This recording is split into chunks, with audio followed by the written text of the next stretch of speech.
Where did we actually meet? Was it in Bali on a trip, or was it on the festival buses from the Shire? Oh, one of the Josh Liddy specials, one of the festival buses. Mate, it was probably one of the festival buses back in, I reckon, probably, how long we know each other, maybe 2009, 2010. Yeah. Be 15, I used to 16 love years, being Liddy, the typical accountant, trying to be efficient with his money, but it was a godsend because getting to those festivals from the Shire would be $100 cab ride back then. 100%, yeah. And he's like, "Oh, it's $15. Yeah. Let's get in the bus." And it was a good time. Yeah. I remember they used to stop at the airport Macca's, and there'd be 30 guys having a quick piss off the side. break. Right? Yeah. You met Mina at a festival, didn't you? Yeah. What festival was that? Sure Thing. Sure Thing, yeah, It was right. on Bondi Beach. We've done them all, Midnight, haven't we? yeah. Field day, all Yeah. that.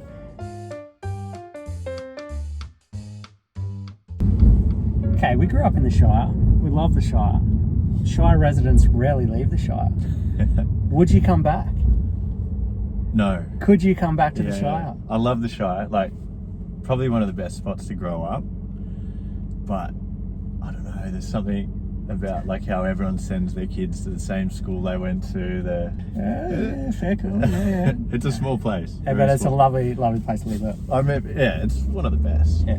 One thing I love about the Shire is everyone's really into sport. Everyone's quite fit. 100%. I moved to the east and I hung around a lot of people that sort of had all sorts of upbringings, from overseas to Western Sydney to interstate. And one thing that the Shire people seem to have a little bit different was they're sort of good at all sports, because we get forced to play a winter sport, a summer sport, and generally a second one for each as well. So I'm coaching the under-7 girls soccer team this year, so now getting the kids into the sports. So OzTag, soccer, footy, everything. I won't let Jack play cricket, but too long. No, but no, mate. Sport. Like, we grew up playing sport. We're all, I think our whole group was part of, we had a soccer team going there and OzTag teams and whatnot. So I like how you play the Bashers cricket. Yeah, the Bashers, mate. That's North Caringbah versus South Caringbah. Mate, that's the best. But no, look, in terms of moving back there, I think it's my second choice. Yeah. It's sort of, I'm like, I got this, maybe it's ADD or something. I like moving on to something new. So I think going back to where it all started would be a bit of a weird feeling. Yeah. Not in a negative way, just sort of almost like been there, done that type of thing. But talking about your first investment, actually, I still drive past it every week. We're driving past and I go, that's Scott's first investment right there. It's still gone, mate. It's been rezoned as well. I know. I love that letter you sent me out of the blue. Absolutely, mate. So how good. I've been waiting 15 years for that. So what was the zoning on it again? So it would be R2 zoning there, but they've obviously just released the New South Wales or the state planning regulation changes that now give the opportunity to do high-rise apartments or low-rise apartments in those areas within close proximity to train stations. So mate, that's a huge win, for huge upside for that first investment that you still have. So what would you do? Keep it or? Look, I definitely think, definitely. A couple of the neighbours together. And that's what I think is where there's a lot of talk around. Is it adding value or not? But I definitely think it's an when they're amalgamated, it's worth a lot more. There's actually a site currently on the market in Woolooware where they all just received the same zoning and 7 neighbours have gone in together. And look, they'd be worth sub $2 million, and they're chasing about 2.85 each property amalgamated. And it makes more sense for a developer to buy a 7 lots and create a really large development rather than a single dwelling. So I definitely think amalgamation is key, and especially those areas. But that's why I initially bought it, because I paid 480 grand for it, but across the road was high rise. I think it was like 8 stories. Down the road was high rise, and then there was a nursing home thing out the back. So it's this little pocket. It had to go. Inevitable. Had to go. I'm actually shocked it took that long, but look, I thought potentially in that last 2015 rezoning, it may have been rezoned there. But it's gonna be really interesting. So you ever gonna sell it? You gonna sell it or you keep it? Sell it. Oh, I'm going to keep it for bit now. of an attachment to your first investment. You know what? There's a bit of that. Yeah. And I don't know. I feel like if I sold it early, you're still selling out a little bit before you should. Yeah. Like, and I'm in no rush to sell anything. Like, the market's going well. It's a good time to acquire and hold properties. Yeah. You know, so Are you still actively acquiring? not as much these days. Like, we've got a pretty large portfolio these days. Like, it has a full-time staff plus managers on top running it. So I'm more focused on the business. Yeah. You obviously just came back from Necker Island. How did you find that? What an experience that was. Yeah, I know. It was pretty crazy. Yeah. Like, spent 5 days there. Like, I didn't think we'd see Richard Branson much. I thought he'd just do the token high and buy thing, but he was there all day, every day. Cool. I saw you playing tennis with him. Yeah. Did you end up going kiteboarding? I went sailing with him on the catamaran. Like, just literally, it was almost one-on-one around his island. And it's sort of fascinating because even coming back home, like, because Necker Island is in the Caribbean or the Virgin Islands, so you've got to go through Miami to Dallas to Sydney. Massive trip. You see his brands everywhere, from the hotels to you had these cruise ships, Virgin Atlantic, the planes, the gym. Like, it's everywhere, and you think, oh, this guy's got such a massive reach. Yeah. But he's so chill. Did you have any specific questions you were going to ask him when you met him, or that you wanted to ask him? Not really. Look, there's a funny vibe because there was about 20 of us on the island, and a lot of them are following him around like bad smell. Yeah, and I felt bad for the guy, so I just chatted to him about life, really, like, you know. Yeah. How do you find running the business while overseas? Oh, it's hard. It's easier now, but in the early days, especially when I was doing like half the deals and revenue used to drop up to like 30-40%. Yeah, right. During those months I was away, and I was away for like up to 4 months at a time, so it's a pretty big chunk in the year. Yeah.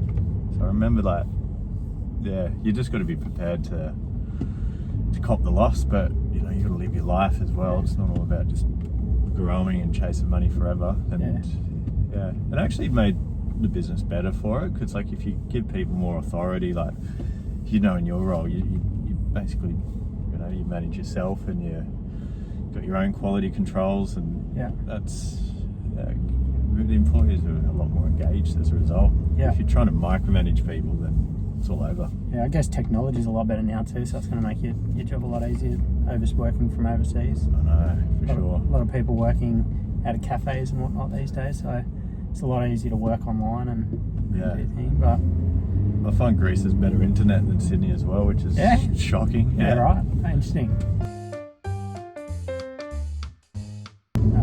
So tell us your story. So how did you get into property? Mate, well, I originally started out as a property manager first up, and started with Ray White, and then obviously moved into the valuation game. And Cronulla?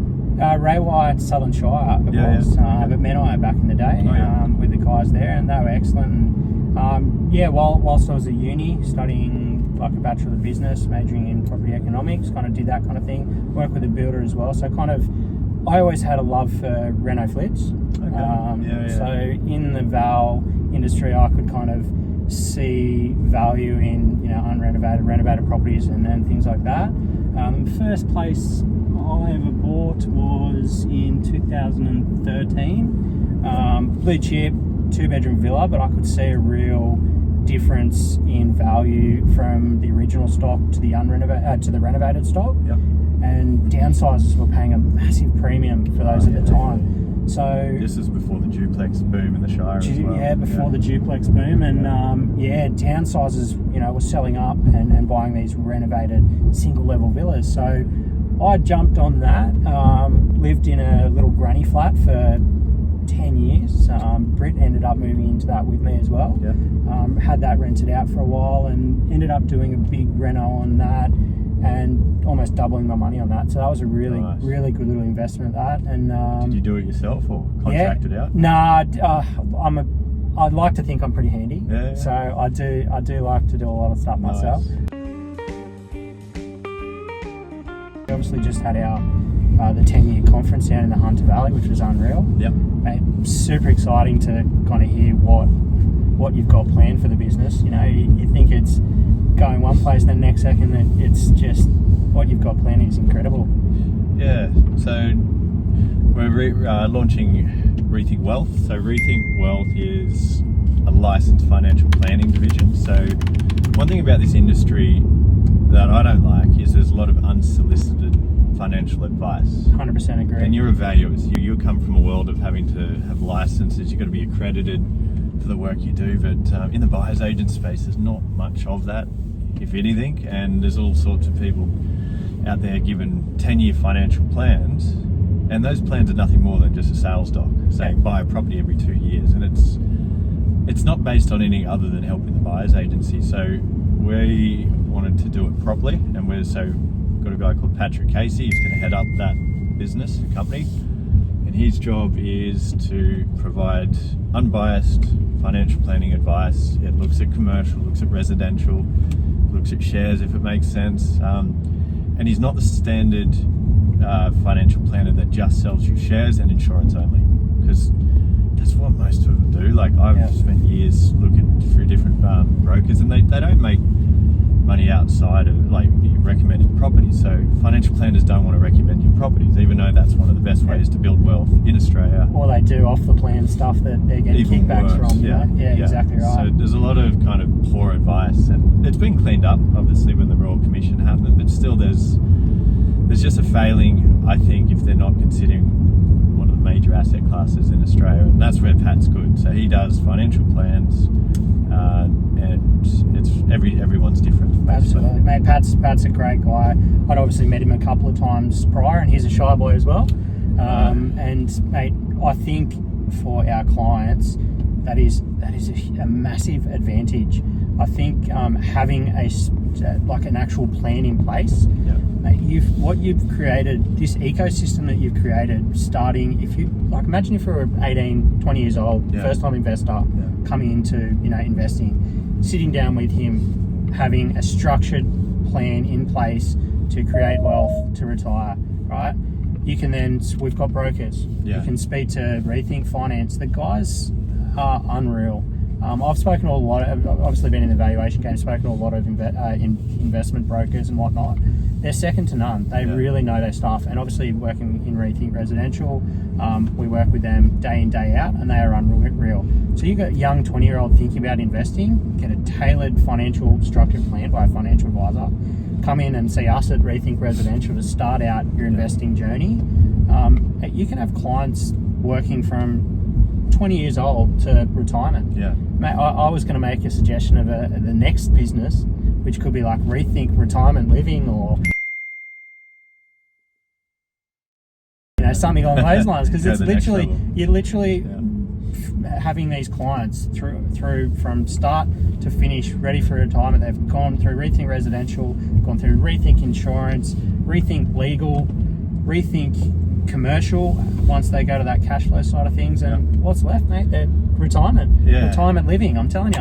I like it. Well said, mate. Something like that, or buy into White Lady Funerals, mate. That's the only other then option. You're done. But mate, like full suite. Absolutely, like excited to. I think the addition of Rethink Wealth is going to be massive for our clients, and I think it's going to be a really exciting part of the business, which I was super excited about. Learning that was going to happen, because I did speak to Pat prior. I think it was at the gala night, and I feel like we have a lot of clients come into Rethink Residential, and they're like, we want to buy an investment. We've got to buy an investment, but why do you want to buy an investment? What's your plan? Do you have a goal? Like, I feel like a lot of them don't have a goal. They've just got money, they're ready to invest. But I think tailoring, that's a really important part for first-time investors, to have a plan in place, a plan of attack.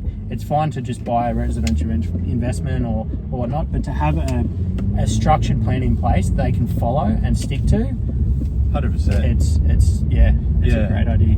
Yeah, and it's like, it was all born out of the idea, like, because we started as a residential buyer's agency, got really busy, but then we worked out as a company, and obviously we had thousands of clients in this same situation. You buy, your 5, 6, 7 houses, sometimes 10, and then you get stuck, and you don't, like, and I was one of them, like, you don't feel rich, even though you got all these assets on paper. Like, your on paper net equity position looks quite good, but you're not retired, and you're working even harder. And if you lose your job and you've got all those mortgages there, it's actually a really risky situation. And this is the problem with the industry, that's very like just buy a number of properties type mindset. So this is one of the biggest mistakes young investors can make. It's about how many properties you buy. Your goal should not be to own 10 properties or 20 or some, sometimes even higher numbers. It's about creating an income you can survive off. Our strategy might be, buy 3 or 4 houses, maybe less, maybe more, but then using the expertise of our commercial buyers agency, use the equity from those houses to then transition into commercial. And all of a sudden you've got equity getting built. Now you've got real cash flow that you can actually start spending in your day-to-day life. Yeah. And from there, you've got to have all the proper insurances, and you've got to have the best finance team, and that's why the suite of Rethink companies is so valuable.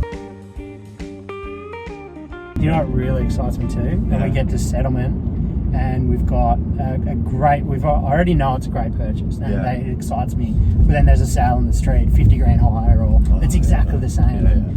That's a massive win. I love that.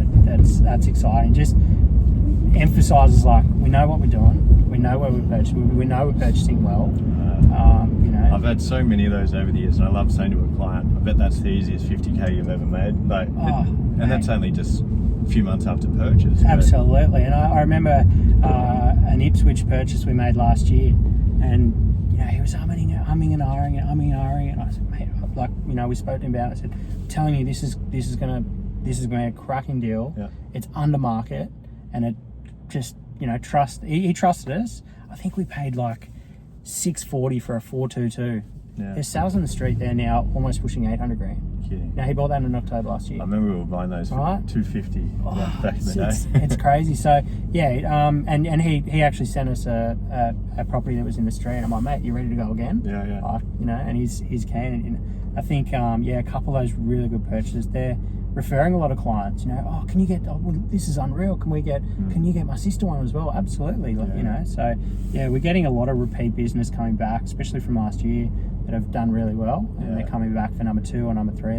There's a lot of young guys that we've started working. I had started working with, and Joe had started working with, and it's really exciting. They're young guys, right? Yeah. First investors, and they're coming back for number 2 now. Or perfect. That's the clientele that they're 18-year-old, 20-year-olds. They're going to be Rethink investing clients for life. And that's crazy to think. I started when I was 23. You were probably similar age. Yeah, 20. Early 20s. Yeah. So these guys, that's super young to be getting into it. 100%. They're going to be killing it by the time they're 40. Absolutely. And as I said, what you've created, this ecosystem you've created for investors, is no one else has done it. No one else is doing it to the scale. These guys, these young guys, they'll be with us till, and as an example, you guys just posted an example of the first purchase one of our clients made at $410,000 in Brizzy. They're now worth over $8 million in 7 years' time. And you go through their purchase they've made, resi, commercial. And we'd actually have hundreds of those stories too. Absolutely. We can only post a few because no one really wants to share their details. Absolutely. Understandably, but the amount of people was helping 9, up to 10 years ago. That's how old we are. And they're up to their 15th property. They've got half of those are residential, half are commercial. They're now at the stage of selling off a few residential to go large in commercial. That's by the shop. exciting. Then you see someone I think they bought a house in Redbank Plains for 250 grand. Now they're buying a shopping centre for $8 million. These are people on, I don't know, modest to decent incomes. They're not super wealthy, and they're looking at just using the equity to buy massive assets. That's exciting. You can only dream of, and you buy one of those, and your next generation set. They're just trophy assets that'll just keep, and they're big cash flow beasts. These things as well. You might be getting $500,000 in rent from one property. And that grows every year at 3 or 4%. Yeah, that's really exciting. So what would you say is the ideal minimum deposit needed mid-2025 for resi for a good deal? Something you'd buy. For a good deal, I'd probably be talking 150 grand would be a good deposit. But we can still get into really, really good little deals for, a really small deposit. So that's the good thing. Like 150k 5 years ago in commercial, no problem. Yeah. But now, like, you're really going to be scraping the bottom of the barrel in terms of deals. They need like 300-400 grand. I'd say that. Yeah. Like in New Zealand, we say 400 because mortgages are about 60% LVRs there. But yeah, you need your 300, 350. Yeah. It's just too expensive to muck around on a risky deal and lose a tenant. But yeah, the more you spend in commercial, the easier it gets. But residential, there's almost a sweet spot, isn't there? You don't need to keep spending more. Like if you've got 500 grand in a deposit, you don't need to dump it into one deal. Split it between two. Yeah, absolutely. And I think I think the sweet spot for us is that 700 to 800 grand range. Is we find some really good deals, some really good good yields that are manageable. I know we do get a lot of inquiry that want your 5-6% yields in resi. It's a lot harder to find than it used to be. It's not the same as and it's very competitive, right? I think when you would have originally been back in your day, back in the old days, doing when there weren't a lot of buyers agents around, you do have a lot more time on deals. Like you might have been able to show a client that we've got a week. Things go like that. We can have 24 hours on a deal. Not even. We can have a couple of hours, which it's very competitive. So and that's, I guess, an advantage that I can analyze that really quickly, understand value, and work out whether this is a really good deal for our client or not. If I was to start my investing journey again today, I'd definitely, or give advice to a young investor starting today, is educate yourself on finance, on all those. There's so many education programs out there on what to do, and just educate yourself before jumping in. And I definitely think one of the most important things is starting with a plan. Have a goal.